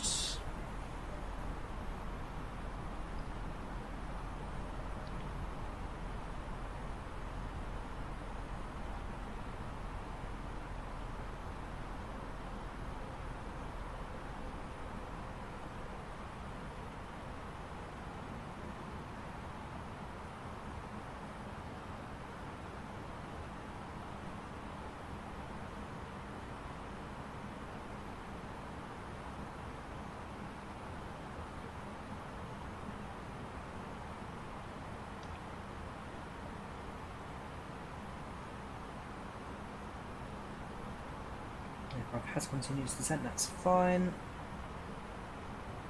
You can see it's now a case of balancing both your descent rates and your speed. I'm trying to play around with both of those at the moment.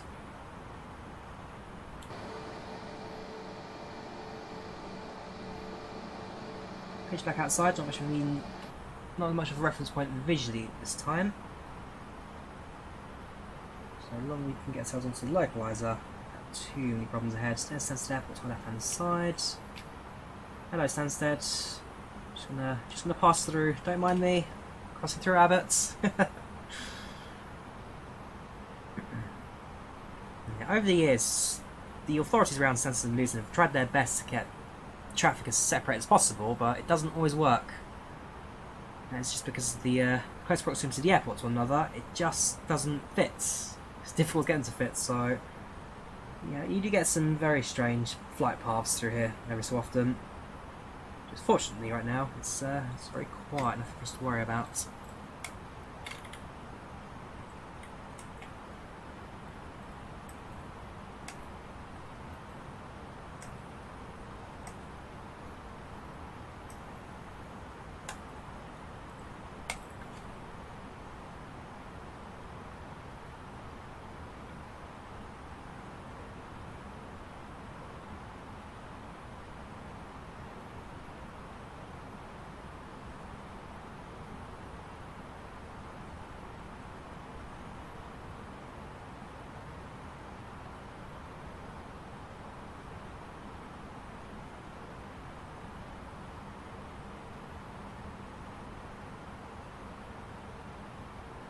There you go, it's the localizer. Altitude I'm going to keep well, so 3,500 above the altitude requirements. 50 miles. Yeah, no, we're spot on aeroplane. Good job. Got there in the end. That's medium, spoilers armed. Let's get ourselves a replay going.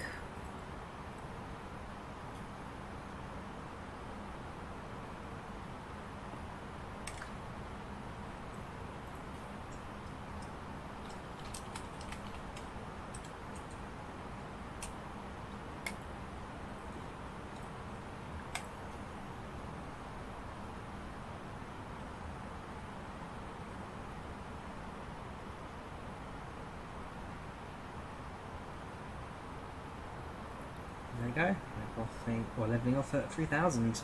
Time to glide slight, but not problematic. So we have 3,000 for a short period, about 10 miles, and then follow the glide slope down.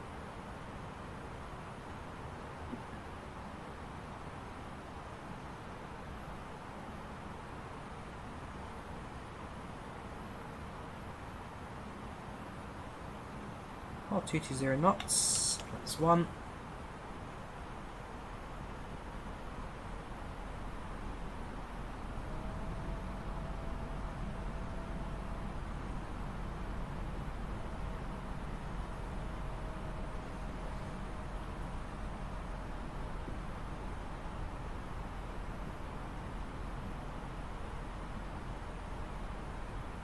Okay, so likewise at any point now, I'm starting to move across, but we'll get to the 30 point first before we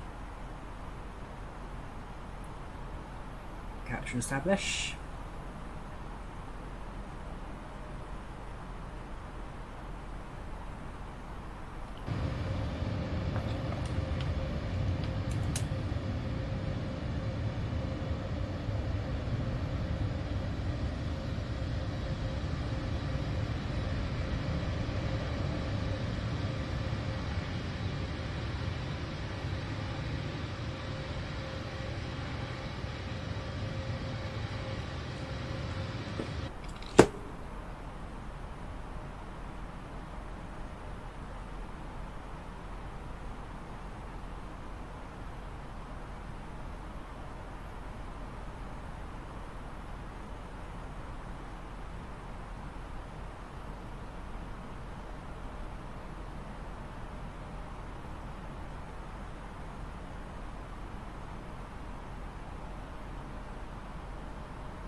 Okay,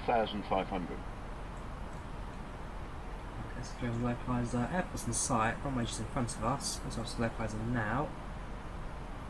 Yeah, small adjustments to get that on that.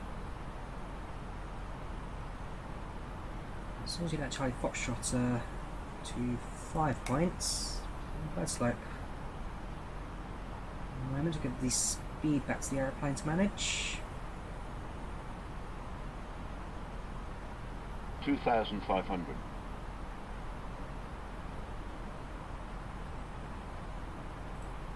Just confirm on the charts. Yeah, so Foxtrot 25 to hit the top of the guide slope, that's fine.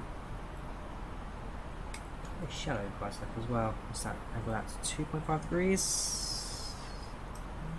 It's 4 degree descent.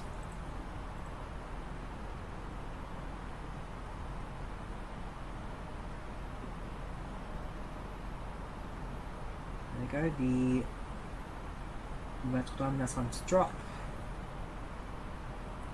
Speed back to the aeroplane.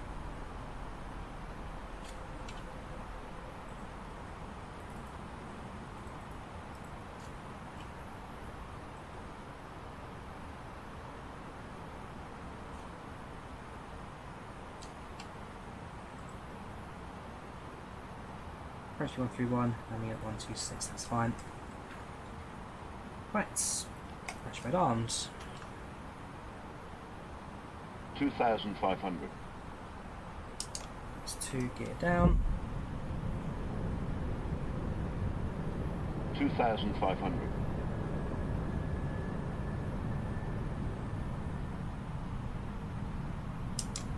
That's 3.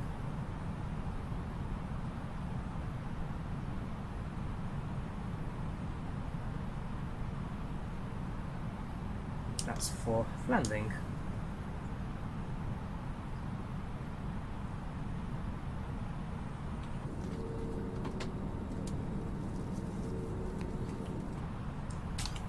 Cabin crew, please take your seats for landing.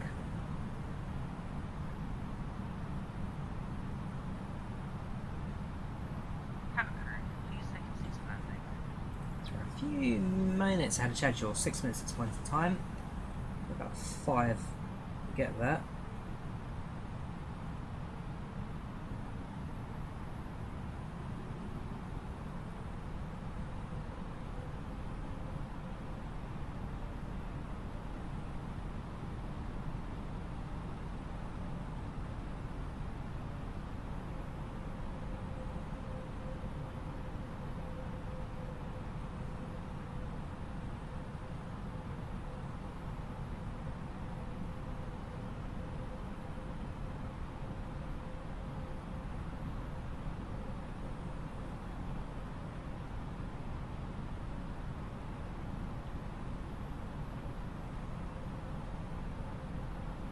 Also, before I forget, second light active, cabin check, arm spoilers, brakes are set, gear down 3 greens, flaps set, cabin secure, and now it's landing attention on Unicom. Green line check is complete. 1,000. 1,000. 1,000.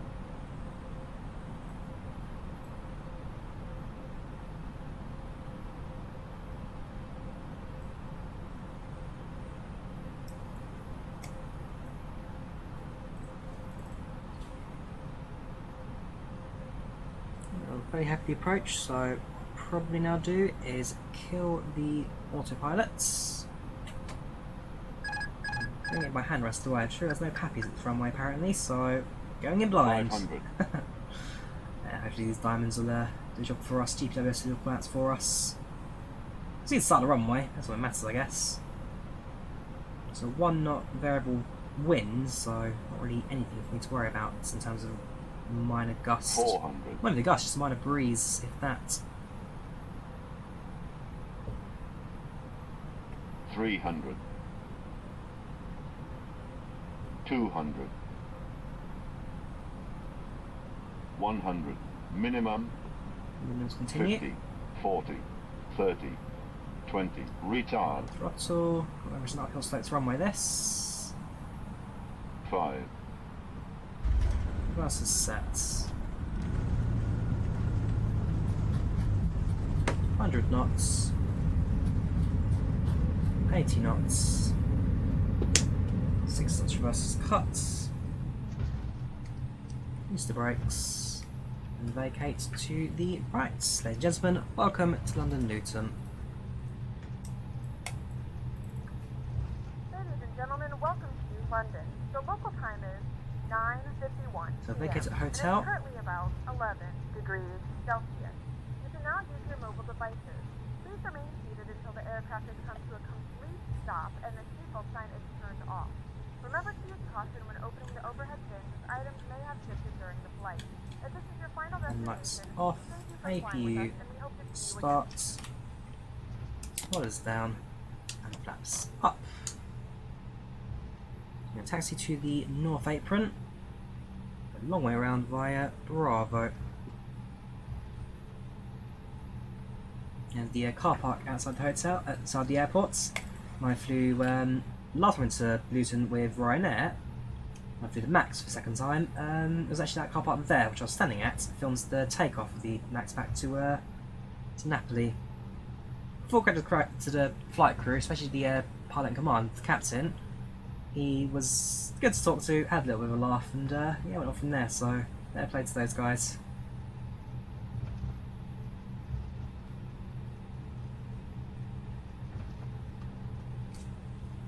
Kill the chrono.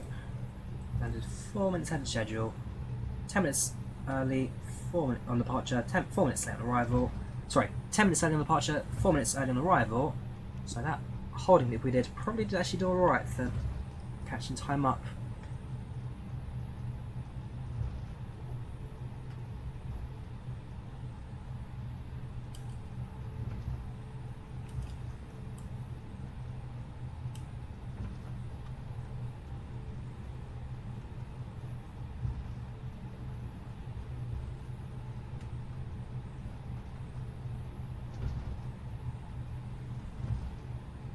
We're surely going to need Bravo to go on to Echo.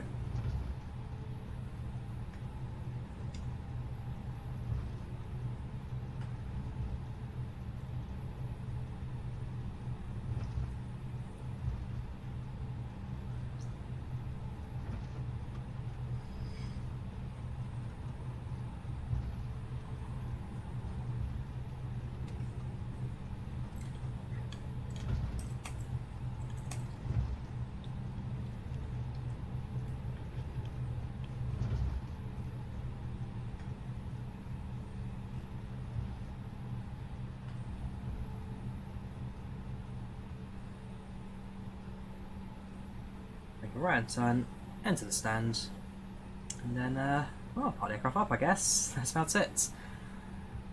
Let's make a right. Kill the taxi lights and blinds the ground crews. There's still takeoff lights there, so definitely blinds the crews. Moving to our left there as well, so that's our position.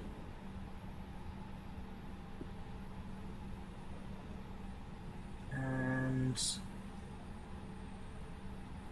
halt.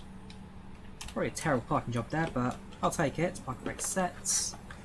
APU bleed active. And engines off.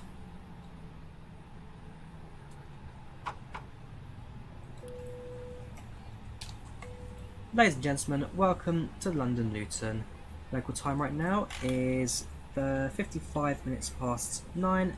Temperature outside at nice and cool 12 degrees centigrade. Clear skies and no wind at the moment. We thank you for flying with easyJet. We hope you enjoyed your flight aboard us today and we hope to see you again in the very near future. Cabin crew, do some doors and cross check please. Thank you very much for flying with us today.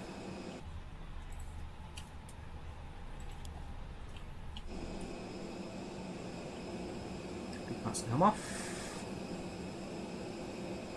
There you have it. Not bad flight there, not bad landing. Nice little taxi.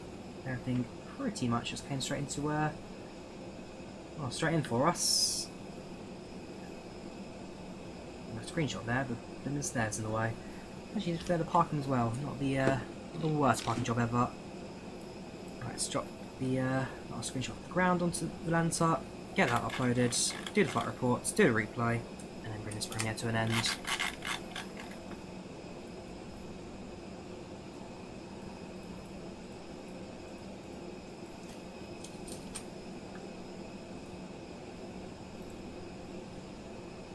So let us finish recording. Just catch my IVAO first, actually. No, we'll do this first. So passengers disembarking, I'll slowly leave the aeroplane. Can't do ground services because this airport scenery doesn't have ground services. One thing that UK 2000 needs to add to this at some point soon, I hope. There we go, it's U22048, A320 from Zurich to Luton. Flight time 1 hour 24 minutes, departure plans at 23 as well. This time recording now, so ignore that. Passenger 64 passengers, satisfaction 94%, landing rate at 42 feet per minute, flight time 1 hour 37 minutes. Soft landing, otherwise very positive from the passengers. Can't drop the forward chat because unfortunately we're not live at the moment. Maybe I can try and remember to get a link prepared for before I travel. That's the routing as well, not terrible. So departed out of Zurich, radar departure, little loop out. Small little loop on the outlet point there, gets us to an altitude, and then continue descent into Luton. Yeah, it's about 2,000 to 3,000 feet, that little drop there. But it worked out in our favour actually, it worked out very well in our favour. So screenshots added, let's do lights, end the flights, there's our report. Cool, IVAO disconnects. We will need to get on the stairs because no need to get any movement on the ground because the door's already closed. So all that's left now for us to do is pop open the replay and have a landing from the passenger perspective.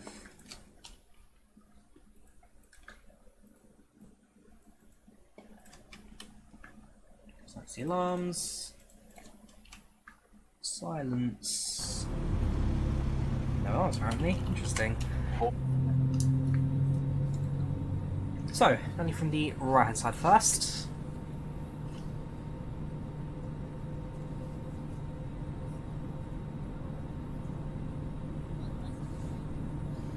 So nice and stable approach.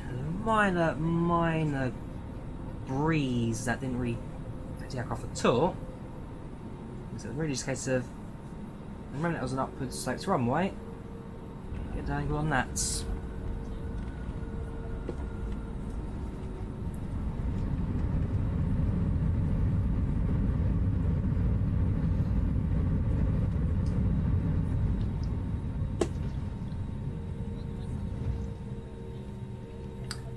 That was spot on. Same from the left hand side.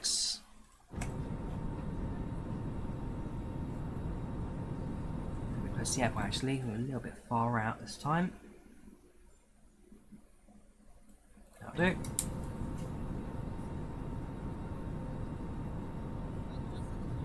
Yeah, left hand side, not really much to look at. Looking at the city, just away from everything. There's the start of the runway. The aircraft, and just let the ground meet up with us.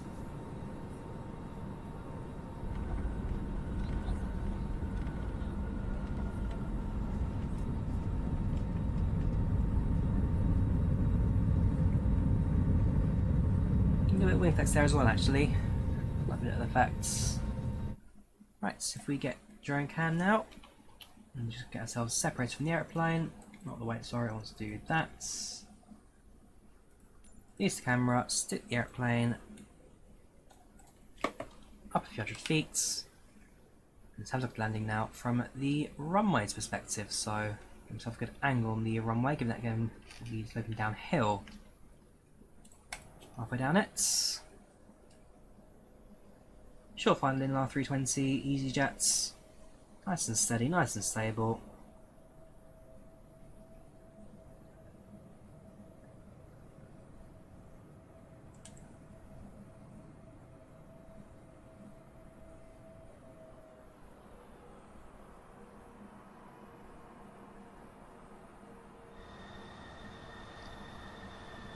Yeah, not bad that. Not bad at all.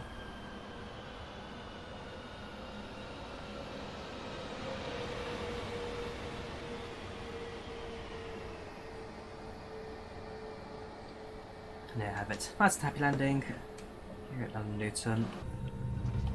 So, yeah, I guess that brings us to the end of our stream today. Well, not even the stream, it's a premiere. So like I say, now I have myself back at London Luton. My next stop is to head to the Parkway station, 10 minutes back to London, and underground or bus the rest of the way home, the route to take. Fingers crossed, was a good trip. So if you're on my Instagram, then do check my Instagram for any posts I put up regarding the trip onto there. Yeah, apart from that, Really enjoyed it. So, if you guys enjoyed the premiere, do leave a like, do subscribe if not already. Thank you very much for tuning in, and I hope to see you again very soon for some more fights and action. Take care of yourselves, thanks for watching. Next up for me, Tunisia, I guess. Well, France, and then Tunisia. It's a big old trip, that. Big old trip. Alright, see you later, and have a good night. Bye bye.